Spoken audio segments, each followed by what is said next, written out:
So now let's see how we can go around and give feedbacks to assignments inside of Google Classroom. So if I were to go around onto the classwork section, then you can see that essay is an option over here. If I were to go around and click right here, then I can go around and review out the work right here. So once I do that, it opens up the file as you can see. And let's see, what I want to do is I want to go around and give some feedbacks over here. So I can go ahead and add in some private comments, like let's say, for example, well done, but few improvements are needed right here, just like this. So if I want to go around and add in this comment, then I can simply go around and click on post, and the private comment will be posted.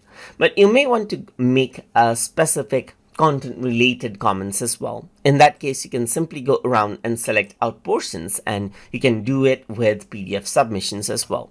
You can go around and click on, let's say, for example, add comment right here, and then you can simply go around and say, this can be improved.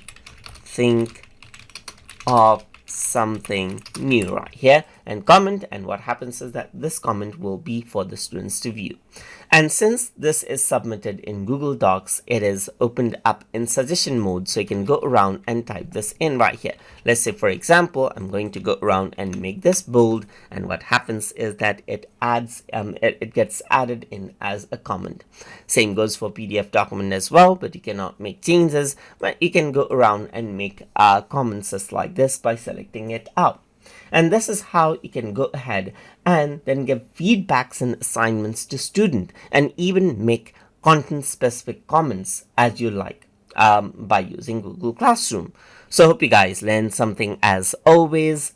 And as always, please like, comment, share, and subscribe.